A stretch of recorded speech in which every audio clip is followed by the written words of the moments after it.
Hi there, welcome to episode 37.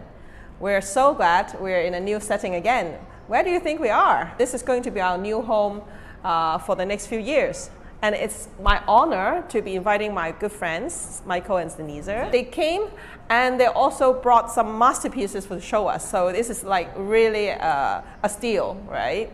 But before we start chatting about Mr. Yong-Haron's works, maybe I should introduce the two of you. For those I haven't met you guys, right? So Michael works in BNP Paribas Wealth Management as the head of Wealth Management North Asia and CEO of Wealth Management Hong Kong. And he is responsible for implementing the bank's North Asia growth strategy and supporting the teams of talented bankers to deliver value-added solutions to their clients. So Michael has been working in the wealth management space since 1997 and has held various leadership positions in international banks, running like client coverages in Greater China, etc. You also have led teams of bankers based in Hong Kong and Singapore. So Michael and I went to the same school, and that's how we met. Yeah, alumni. Alumni. Michael went to the MBA School of Kellogg School of Management and HKUST, where he also serves as an ambassador now. As a strong believer in giving back to the society, he is the co-founder of the Asia Society KH Leadership Series, a founding patron of M+ Museum, a founding sponsor of the Malaysian Chamber of Commerce, and the President's Circle member of Asia Society Hong Kong. Wow, that's a long... I hardly don't recognize myself. It's interesting to hear it yourself, right? Okay, let's get to Saniza. As impressive, as Saniza is an experienced lawyer specializing in alternative dispute resolution. Qualified as a fellow and Chartered Institute of Arbitrators, she's an accredited mediator at the Hong Kong International Arbitration Center and the Hong Kong Mediation Accreditation Association Limited. Saniza serves on the panel of adjudicators, arbitrators, and mediators at the Asian International Arbitration Center in Kuala Lumpur as well. Apart from her work, Saniza is the co-founder of the Michael Saniza Collection, which we will talk about, that supports game-changing artists, contemporary Chinese ink artists, women artists, and disabled artists, and of course, to preservation of a family legacy. As an art aesthete, she has a strong passion to use art as a channel to raise meaningful dialogue of the world around us. She is an M+ founding patron and a member of the Asia Society Hong Kong Art and Culture Council, and she is also a vice chair or founding sponsor of the Malaysian Chamber of Commerce. Wow. I also don't recognize myself in that. Thank you so much. It's my honor. It's my honor. No, we did want to explain because a lot of young people may send us questions and they can follow up with you in the future. And but in particular, today, the reason why we are meeting together is because I was totally intrigued by the opportunity to experience the journey of Mr. Yong-Haron's retrospective last month. No, it was amazing because it was a learning process for me. I did not really have a lot of knowledge about Nanyang artists. So like, there you go. We want to bring the same discussion to our audience here. So just a little introduction. The two of them have sponsored this show called the Nature as Teacher and Model Art Retrospective, Yong-Haron. And it was a retrospective of Maestro, which marked 125th anniversary of his birth this year. That's right. Right, and making this really meaningful. So I really want to dive right into the questions. So let's start with the title, Nature as Teacher and Model. Where does this come from and how did you land on that? Saniza? So this is, I'll answer this question, I'd like to put it into a historical context. So if Mansen was alive today, he would be 125 years old. And so he was born in 1896 in Kuching, Sarawak. And as you can imagine, when he was born at this time, there were no art schools, there was no art ecosystem, there were no gallerists. And in fact, what's amazing about Yong-Haron is he's self-taught. He didn't go to art school because there were no art schools. And he was very inspired by nature. And he would go out and see, so he was blessed to be born in land in Malaysia and to be surrounded by beautiful nature. And he was happiest when he went out plein air and just taking his easel and painting on canvas out in the open nature. And nature really inspired him, and it was his teacher, it was his role model. And the second reason we called it as nature, as teacher and role model is, so right now we're in the middle of a pandemic, and in fact the retrospective was a pandemic exhibition. What I mean by that, it was held in the middle of a pandemic. And we looked back and we wanted to create relevance. So 125 years ago, nature was very important. And today, nature is just as important because we look at climate change. We're in the middle of COVID and people are making links to sustainability and how we need to take care of Mother Nature. And we wanted to incorporate the elements as it was back then and today and do a full circle, and thought it was so aptly themed, and so we decided to name it that. Yeah. And to add a little bit more to the context of the history at the time, so Man Sen was born at the kind of end of the 18th century, so 1890 something, and at that time the world was actually dominated by two powerful women. So Empress Dowager, Imperial China, and at the same time Queen Victoria with the British Empire. But of course, soon after he was born, their empires and their dynasties also started to crumble. So during his lifetime, he would wave the Union Jack, right? The British colonial masters, came. At the same time, he kowtowed to the imperial dragons, the China. And then, of course, you had the founding of, Taiwan, the Kuomintang. Sure. So he would also witness the waving of the Kuomintang flag. And of course, the hardest time for him was during the Japanese occupation, right? So, so Japan occupied Malaya at the time during the colonial times, as it was called, for about 5 years. And he turned into a farmer, into a peasant, just to make ends meet, just to survive. And of course, with that, history and the end of the war, right? China, coming back on stream. Then we had the Cultural Revolution. He also witnessed that. And of course, in the later part of his life, Malaya, gained independence. Then it became called Malaysia. And because he was born in Malaysia, it was his adopted, home country. He also saw the independence. So during his lifetime, there was just so much change, right? It was tumultuous. It's super adaptive, and it was a very challenging time. It was very hard. I think for a lot of our grandparents, not just mine, but everybody's grandparents, in this generation, would have had very challenging, tumultuous times, and we felt that this is one part of history that it's so easy to kind of forget. But if you think of the lifespan that they lived in, it's actually very remarkable. So there's a lot of kind of narratives and stories, weaved into his life that we want to develop more. Very interesting.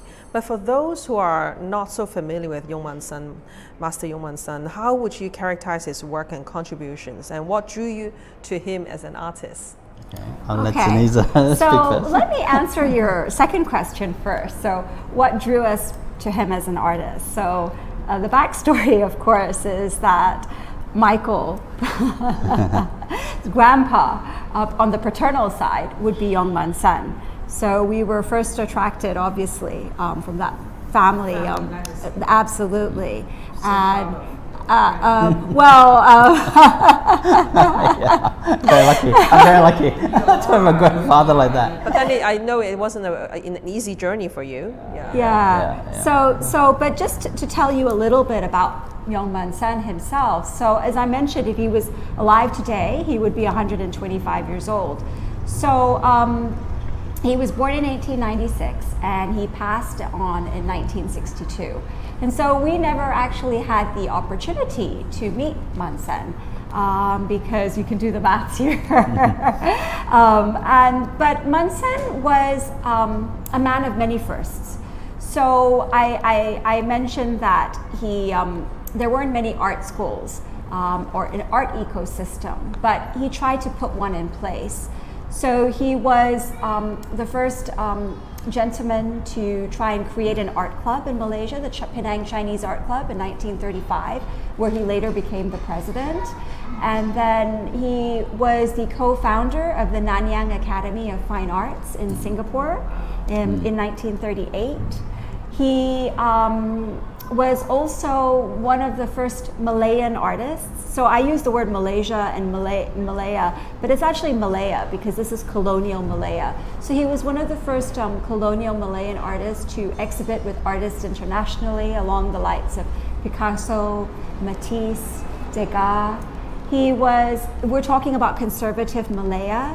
So he was the first artist to paint nude paintings, and he was noted for his Gauguinesque style, bare-breasted women in the 1930s. His good friend Xu Beihong said he painted one of the most beautiful and inspiring watercolors in the world. And he's sometimes nicknamed as the father of Malaysian paintings. He was a man, I think, really that transcended beyond his time. So he was born in Kuching, I mentioned, and then he spent a little bit of time in Singapore before he moved on to Penang. And in Penang, it was a little island, as it is. It was as it was then, as it is today. And he made it a point to correspond with the world. So he wrote letters. So this is snail mail. He wrote letters to Americas, Europe, the UK, and Australia, and he found the need to engage with the outside world. So a phenomenal man, I think. Yeah. So if I may add, I mean, what's really unique with Man Sen's work is he really, blended, in a very unique way, both Chinese style and Western style, right? So we have some of the works here, and in many ways, he reminds me of Lin Fenman, who also had they were born roughly, very close in terms of age. Of course, Lin Fenman lived on to his 90s. Man Sen died earlier. But they were part of a generation of Chinese artists who didn't want the baggage of orthodox, Chinese regimen. All right, so they wanted to have a kind of breakthrough, and adopt and to see the best of Western style of art, and they had a very unique blend of that. And during that time, this group of artists, that generation, they wanted Chinese. They were actually very patriotic, almost nationalistic, to want Chinese, painting to exceed and to be better than the European masters. And so what's unique with Man Sen was he had traditional Chinese education in terms of calligraphy, brushwork. He actually spent his childhood in China, southern China, Guangdong, to get Chinese education, and then he moved back to Malaysia because his father had this coconut plantation, and he was the eldest child, and he was meant to kind of run that business. But his interest was never in the business; it was very much in the arts, and the long and short of it was that he gave up the business side to pursue a life of an artist. You must really enjoy it, and it must be like his. I think it was literally, I think, really very much his passion. But coming back to the story of his style was, everything that he painted was very local scenes, very local flavors, but at the same time, as you can see from some of the works, it is like a cross between realism and abstract. This is where the kind of Chinese foundation in terms of brushwork, as you can see from a lot of his application, to also kind of Western style painting, and very much of the local scene, and that actually started to form the Nanyang style of painting. So it was a brand new, fresh school of art, so to say, and creating. And at a time where there was no ecosystem, no, as Saniza mentioned, no art schools, no museums, no galleries like yours. Right? I mean, no works, right? 15 years ago, had nothing much, right? And he probably just had references of some poorly printed magazines to kind of see, probably even black and white, right? I mean, the colors were probably not so vibrant. So very much a self-taught artist who had this kind of ambition to kind of bring Chinese painting to the next level. And I know that over the years, the two of you together have built up this collection of Munsen's work. And this exhibition marks a rare moment of having all the works of Yong Munsen in your collection physically here in Hong Kong. And could you talk about your ideas in organizing this show, and how does Munsen's work fit into your interests as collectors? Yeah, it's a lot of hard work that Saniza did. So you didn't do anything. She did all. Okay. No, there's teamwork here. He's being I'm very the kind. cheerleader from behind. So that's a great question. So when COVID hit last year, so art, so art is a very integral part of our life. And we believe that art should be shared.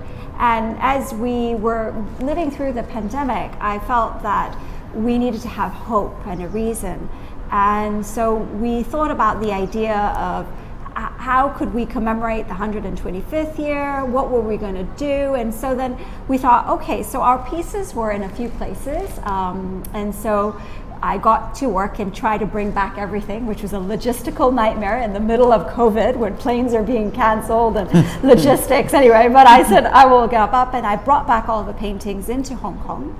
And I said, okay, we've got to find a way to connect people. So yes, while we are social distancing, we must also have social cohesion, and we must bring people together and find a reason to celebrate and and so we did that. We managed to do that successfully. That was step one out of the way. And then, of course, we spoke to our friends at M+ Museum, and in particular Pauline Yao, who's the lead curator there. She's very helpful. She walked us through all the steps of how to put together a retrospective and an exhibition, and how we should put together the classify the paintings. So it was quite a unique opportunity, because we had the paintings, but it's very different to have them in different places, not in the same place, and to have them together in the same space within one confine and working together themes.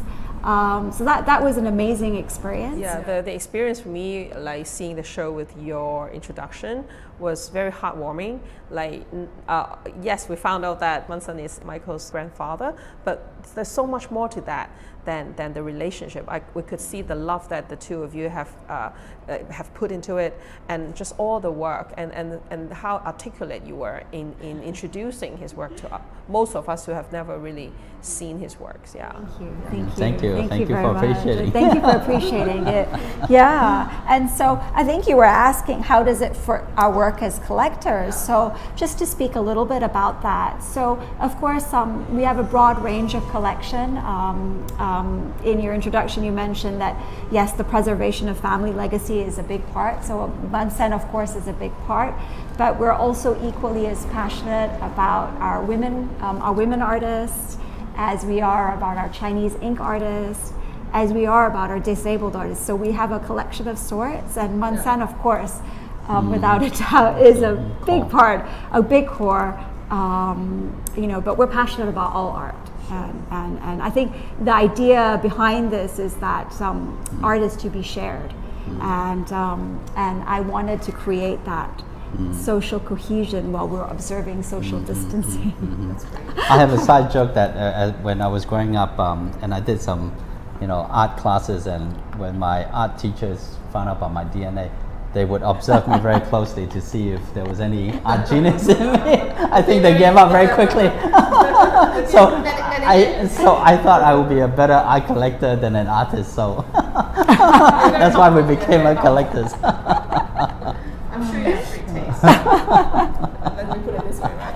All around. Yeah. Let's let's talk a bit more about the Nanyang painters and Munson. Like many of them, Munson straddles the ideal of the tradition and ideas of modernism, as you described, and also the exchange and I guess the inspiration between Chinese ink painting versus the Western practices and idioms. Like, which of any of these qualities were of interest to you in particular as you began collecting his works?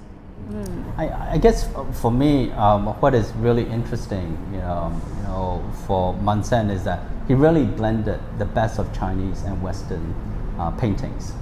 So, as I mentioned, his training was very much in the traditional Chinese, brushwork.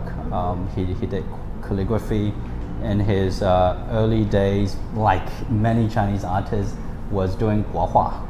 And they copied, right? I mean, every Chinese artist, that you need to be a good copier before you can create, right? So that's the very orthodox way of painting. So he did that, quite early on in his works, and through the collection and through research, what we learned is that, while he was engaged in artistic works. As we mentioned just now, the art ecosystem didn't exist, so he had to make a living. So what he did in terms of making a living was he had these studios, these portraits, these photograph studios, and the photograph studios would kind of pay the way for him to make a living as an artist, but at the same time, he was painting on the side, and of course with the art studio, the photography studio, it was a natural transition for him to do portrait painting. So he did photorealistic portrait paintings of the kind of rise of the middle class at the time, right? So people, while they didn't pay for paintings, they paid for portraits to be taken of them and to be drawn of them, and he did quite a bit of that. So even in our collection, we have a work of a Nonyang lady that was painted in charcoal. That's right. And then from there, from his kind of photograph expertise, he blended quite a bit of that into his artworks as well, right? So even this piece here, which is Living in the Forest, this was done in 1940. There's a lot of photograph, techniques that's used here. So if you look at the trees, right, the branches, the diagonal lines, and the shadows of how the shadows of the trees and the branches, have an interlocking, pattern on the ground. The foreground and the background. These are all very much photography techniques. The depth of field. And it's so interesting because it becomes a kind of symbiotic relationship in between his photography, work, and his artwork. Coming back to the point of him having the Chinese technique, but at the same time, very much inspired, by Western masters. So Gauguin, so this is very Gauguinist. This is two fishermen mending nets with that he did in oil. So he was influenced by Gauguin. He was influenced by Van Gogh. He was influenced by Monet, Cézanne, as well as Turner. So a lot of his skies, these what they call Columbus skies with these, very cotton-like, fluffy clouds. That was his signature, right? Similar to Turner as well. So, his ability to kind of blend the best of both worlds was I think very unique in terms of starting that new school of movement. Of course, at the same time, everything that they painted, was local scenes. It's very unique. And then exactly, so then they assimilated, into what is very Southeast Asian, and of course this was also the time that kind of Chinese immigrants into Southeast Asia started to be coined an identity of Straits, kind of Malayan Straits Chinese, Straits, Malaysian Chinese. So it was a very pivotal time in terms of history. very historical. Yeah, yeah. It's more like a history lesson. That's right. That's right. That's right. But how did you assemble this apart from the logistic nightmare? Like, would you like to talk a little more about like how you put together this impressive group of 26 works, and what was the journey like putting together, like having? That's a great question, actually. Yeah. So actually, our journey, our journey began in 1999. That's right. So in 1999, that was the last time there was a retrospective on Munsen before ours. And it was at the Penang State Art Gallery. And Michael and I went, and it was there that we collected our first 2 Munsen pieces. So a little of the backstory is that Munsen was a true artist. There wasn't, as Michael was saying, there wasn't much of an ecosystem, and people didn't really buy art. So when he passed, all the art in the family went on to collectors, to the ecosystem that was available then, and nothing was there. And when we went for our first retrospective, we felt the need. So I think where we came from at the time even was that in order for you to know where you're going, you must know where you came from. And that's been driving us, and we felt the need that we had to preserve this legacy. And slowly, starting from 1999, through some hard work, a lot of luck, and a great ecosystem of art galleries, absolutely, museum professors, just great people in the art ecosystem. They help us put together this piece, put together this collection, I should say. And actually it's a very reactive process because you don't really know what's going to come up, what's available, but as we found that as collectors got on, the people, the children, never quite liked what their parents bought.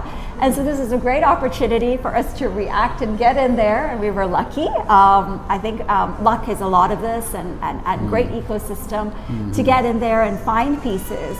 And as time passed by, we were very lucky. We were shown pieces from Europe, Americas, Australia, the UK, Asia. Of course, Southeast Asia, in Asia, and so we worked together, and then we had to figure a way of creating a very meaningful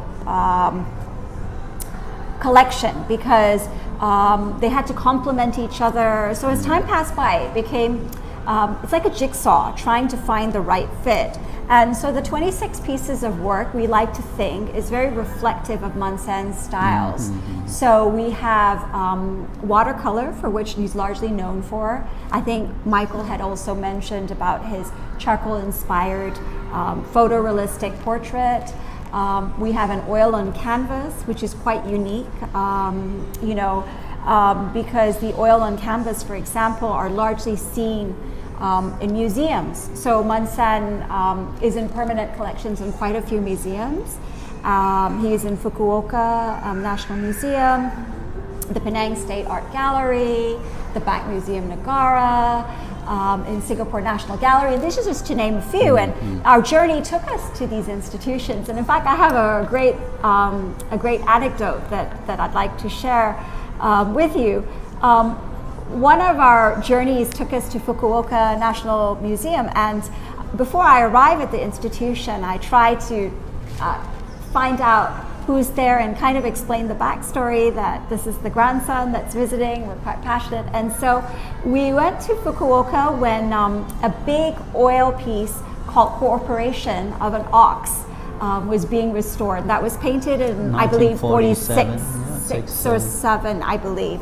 And yes, and so he said, the gentleman on the other side responded and said, oh, it's being restored. And I said to him, "Oh no, can we go and see the restoration?" And in true Japanese style, with great hospitality, he said, "Come into our vaults." He prepared slippers with us, and we walked in and we saw these pieces, and he let us see how it was in the process of being restored, so they pulled it out and we could see the tender loving care. And so I think it's amazing, because when we look back in the process, there's been a lot of support, like I say, a lot of great stories, and it's been hard work, but as a result of all of this work since '99, we have an interesting collection now, I think, of his seascapes, his landscapes, his cityscapes, his photorealism portraits, and so it's a great his Chinese guohua style, and so it's a great mix of the West, the East, and Nanyang, basically. I can totally feel your passion and the excitement, and even like when I saw like the show, I shared your interest. How is it the retrospective show received otherwise by other people? Oh, it's a great question. So we're very humbled by the support that we received. So as I said, this is a pandemic exhibition, and so it was right in the middle of a pandemic, and we received a couple hundred visitors over a fortnight, and we had to be very mindful of the whole 20-person rule, and so that was another logistical nightmare that we overcame, I'm proud to say. And within that couple hundred of guests, we organized 20 docent tours to museum curators, art institutions. 20 docent tours in 2 weeks. Yes. You guys are like the Duracell bunny then, So we had to go across the stream. So we did art institutions, museum curators, artists themselves, art lovers, art newbies, and of course art educators together with their students. So we felt like we had to empower a new generation. And it was at the Consulate General's office in Malaysia. We had the penthouse, so they were very generous to work with us and be our program sponsor, venue sponsor, and we had support from the Malaysian Chamber of Commerce here, and they were our organizers, and we had great support from M+, of course, Asia Society, Hong Kong. So it was a great collaboration, and Singapore Chamber of Commerce. It was a great collaboration of many institutions working together with our collection. It was. I guess what I would add is I think the collection is very interesting from the perspective that it's very diverse. So as Saniza mentioned, right? We had the village life, we had the cityscapes, we had seascapes, we had portraits, we had human figurines, and we had a lot of nature as well. And as we went about kind of putting the collection together, it became less and less of what we liked personally, and it became more and more of what would complement the collection, and how would the art pieces talk to each other, and what sort of new narrative can the collection bring to a wider audience, right? So I think it was quite. I mean, the success of the retrospective was a lot of that background work that has been going on all these years already, and of course we were very lucky to have experts, so art professors, gallerists, museum people, giving us a lot of advice all these years. I don't think we would have known how to kind of put something together like this without help. Yeah, you did mention when we saw the show that perhaps it started as a personal pursuit of family legacy. Eventually now it becomes like an institutional kind of project. Correct. Because and that's why you guys venture from buying pieces you like and personally enjoy to really building a collection that can impact others. I guess. That's right. That's right. So are there things that we can take from Yong-Man-sen's work that have meaning for you today? And how do you find these paintings to be relevant to us in this current moment and from this particular place in Hong Kong? And could you highlight what were the takeaway themes takeaways and on the themes that you got from the retrospective. So maybe Saniza can talk about the current. I'll go back to the history. I like history. Okay, all right, okay. History teacher, current and present. Okay, so actually that's a great question because there is quite a few themes, but let me start with the one of COVID. So I've mentioned this time and time again, we're in the middle of a COVID pandemic, and I have a little bit of empathy and sympathy now for Munsen. So I think Michael mentioned that Munsen did not paint for a period of time from 1940 to 1945 during the Japanese occupation of Malaya. And he's an artist through and through. And he had to create to feel alive. And I drew an analogy to what we're experiencing now. So here we are in the middle of a pandemic. And yes, we can do a lot more, but we're not allowed to travel. There have been restrictions and I think Hong Kong is very blessed and we're very lucky actually in that our restrictions are minimal compared to what's going on globally, but nonetheless, there are restrictions like you cannot have more than bigger groups of this, dining restrictions. So I felt what it must have felt like for him that he wasn't able to create for a far longer period. And for us, it's been about a year plus. And but I see this all very positive in that I see the light at the end of the tunnel because when Munsen started painting again in his post-wars, that was when he was most prolific and that was when he created his best pieces of work actually.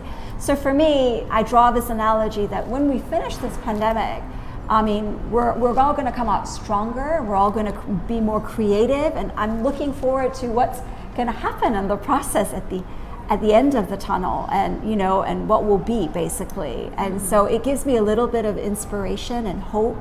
That's very important for all of us, right? Like we talk about this extensively on how the pandemic is affecting everyone, a lot of artists, whether it's mental health or just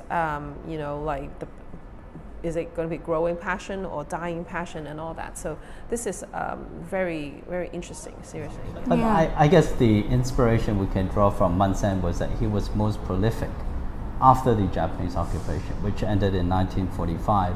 So for the next 10 years, some of his best works came out from that.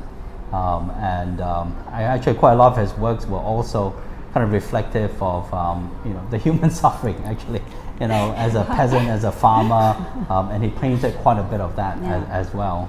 So I have hope that given what we've been through the kind of past year and a bit, and as things start to open up, even for artists, they would have kind of drawn inspiration from that human suffering. I mean, the ironic thing with artists is that you need to have a bit of pain and suffering to actually create really amazing works, right? Because that inspires and expression. Yeah, I guess so. I hear that quite a lot. Yeah. That's right. That's right. And I also wanted to mention a little bit about nature, actually, and that was because that was our theme. And I think a big takeaway for me is to look at how we need to treat Mother Nature and how we have to be kind to her. And I mean, it is really inspired Munsen, as I said, during his lifetime. And I think being in Hong Kong, we're blessed with the mountains, the seas, we're blessed with beauty in Hong Kong. And I think it's so important for us to embrace nature. And I think that nature is that one thing with Universal that transcends with time, that you can be whenever, wherever you are, but nature will be there. And I think it's very important, and it's made me look at issues like sustainability, climate change, and that sort of thing, Okay. So let me cover a little bit of the history. I find this very fascinating.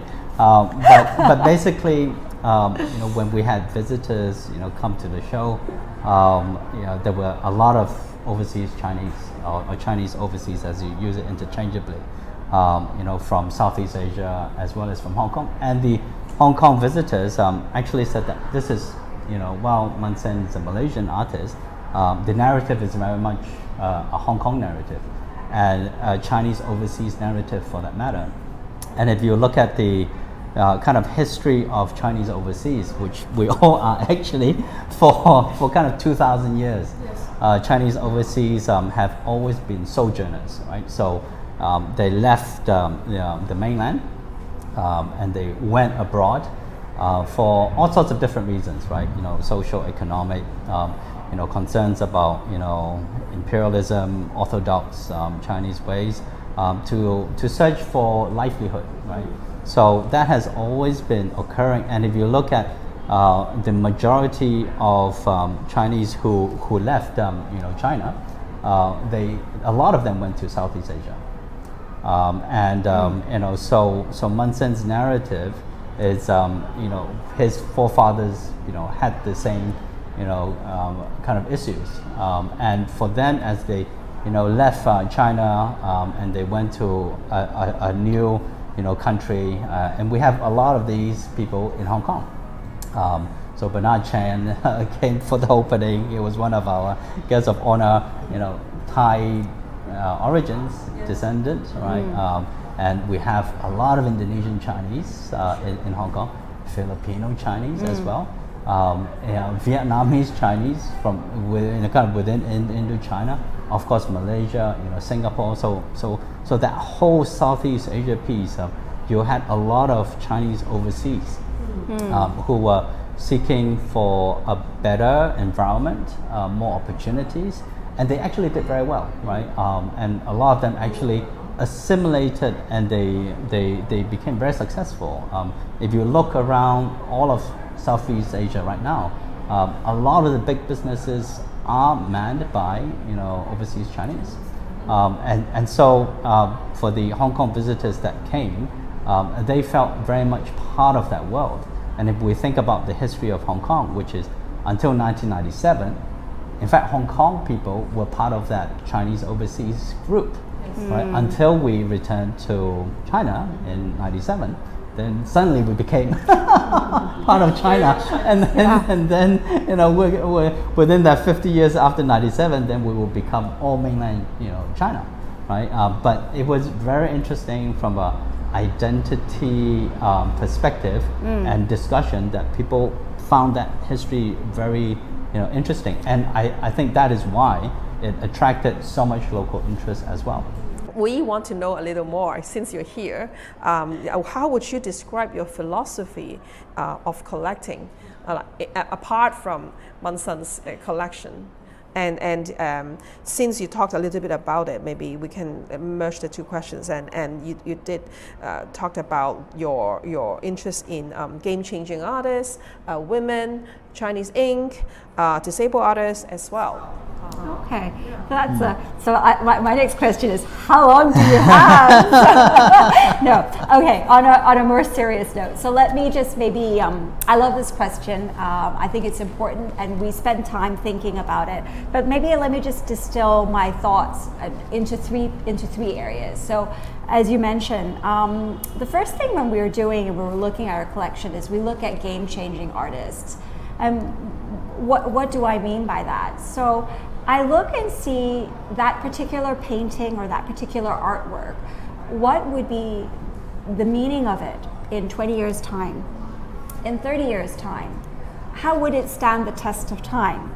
And so obviously, if you look at Mun Sen, he stood the test of time. I believe that he's a fundamental part of Nanyang, Malaysia's history. And I would like to maybe give you maybe a few examples of other people that we collect. I'd like to Lippi, Tayabi Begum Lippi. She's a South Asian artist. She's an amazing artist. Her medium is, so she works with many mediums. One of the mediums I enjoy is her razor blade. And she has this phenomenal piece of a sewing machine made in razor blades. And I think that's game-changing art. Because as women, there was a time where we would just sew, I suppose. If we were born in a different time, perhaps we would be in the kitchen and sewing away. And so when I look Domestic. at that, it was very domesticated. Yes, that's right. And it's amazing what education allows you to afford and opportunities. So when I look at that piece, I think it's a very interesting piece because I look at the role of women.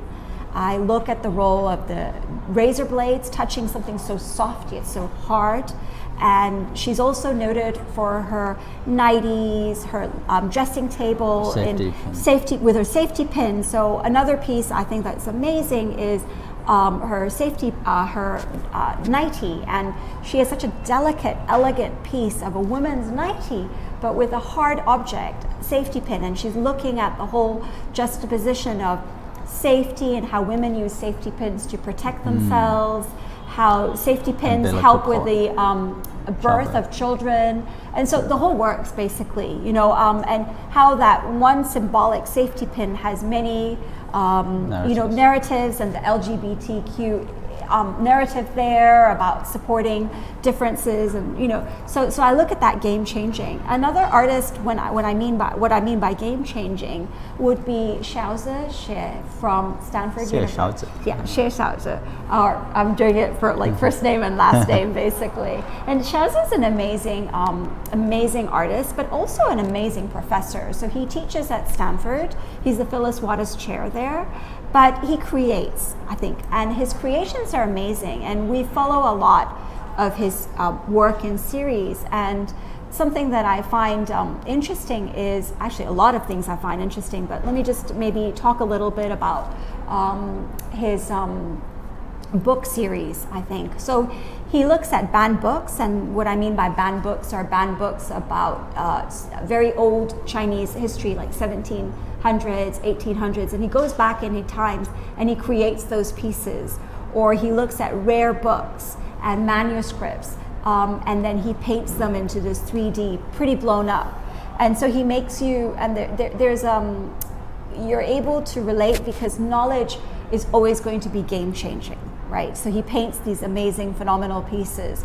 Or his Dunhuang series, which has great resonance with me. And I think with a lot of course, Chinese people, you look at Dunhuang, you look at the astronomy, you look at that side. But if you look at every great culture around in civilization, you look at the Arab culture, they're very big in astronomy, or the Indian culture, or even the Mayan culture, any great culture focused on the astronomy. And so you see the parallels there. And I love his work there, where he's painted out the Mogu cave series, and he's got all the etchings done out in big scrolls and smaller, so the variety. So there's a lot there. So it's very important, I think, for us, number one, to look at game-changing art.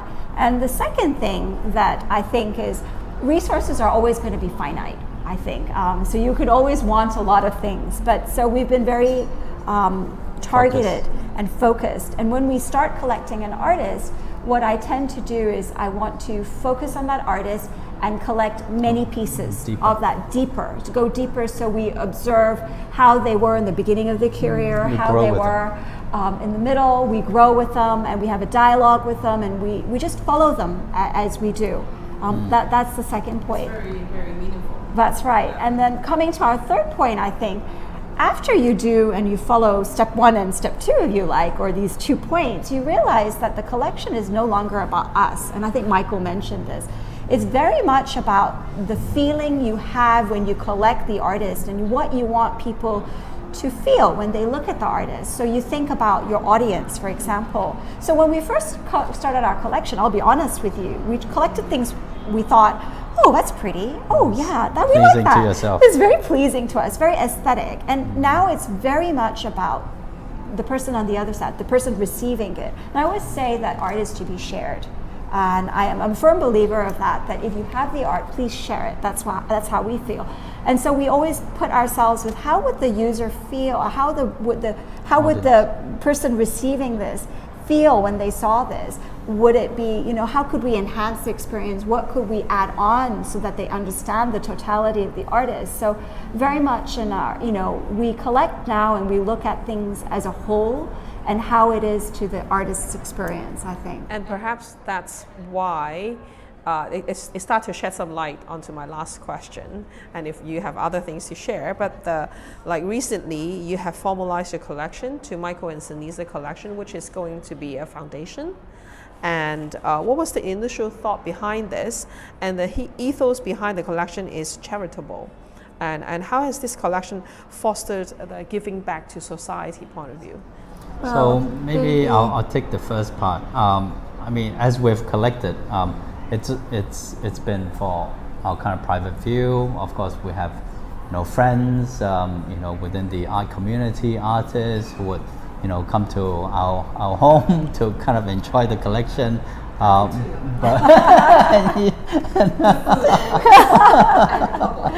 Thank you, very kind. And we totally enjoy that social part.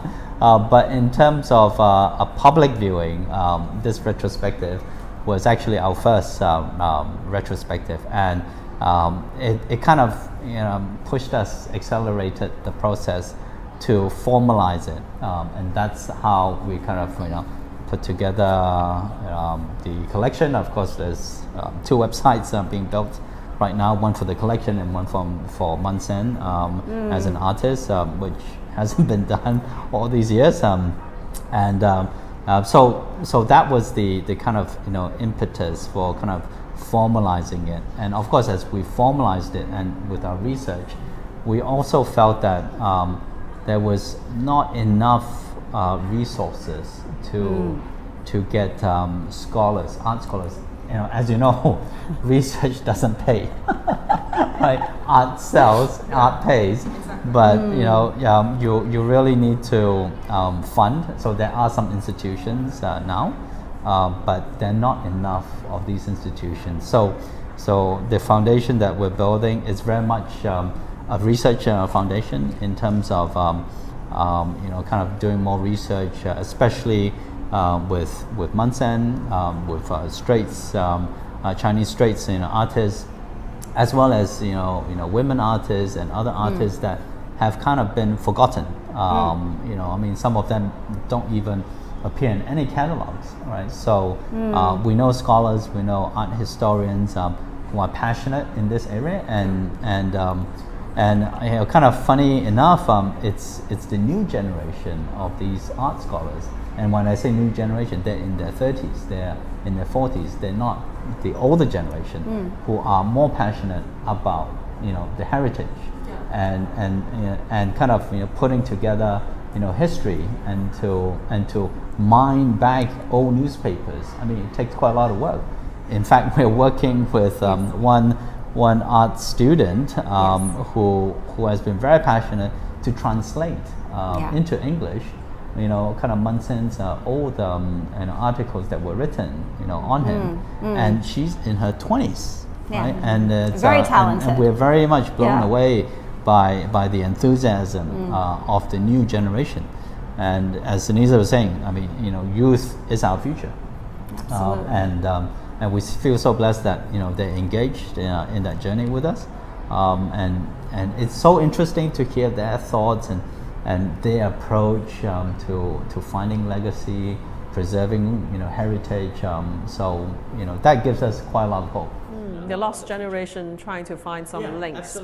Shamshui Po and rediscovering Shamshui Po, rediscovering like old districts and old masters who could have been forgotten. That's I totally see where you're coming from, and we also totally notice that there is a growing group of interested like scholars who have different interests, sometimes quite kitsch and sometimes quite nerdy, but like we need these people to go and dig deep and to document them. Yeah, that's right. That's right. Like I always say, if you don't know where you're coming from, then you don't really know where you're going. So I think, So our journey has only begun. Yes, that's right. This is not the end of it. That's this is right. the beginning That's of it. Right. So, it's very much. It's very much there, and the our work is steps, cut out actually. basically, and our work is cut out. There are lots of things that we're looking forward to doing and creating. And So, this so is- very this is- exciting about Yeah, it. it's very exciting time. We here look forward very much to attending more of your events and perhaps your research results. Are there anything that like you would like to share with us that I haven't covered today? We covered a Oh, lot. I think we covered a lot, Henrietta. That's great. So I hope that like all of you have a taste of how serious collectors spend their time with each other, learning and time and resources in building collection, and also like the learning and the discovery along the way. We encourage all of you to start collecting your own first piece, and come share with us your feedbacks and questions. And if you have missed this episode or want to review other episodes, please go on our socials and to review them. We look forward to seeing you next time. Cheers. Cheers. Thank you. Thank you. Thank Bye. you, Henrietta.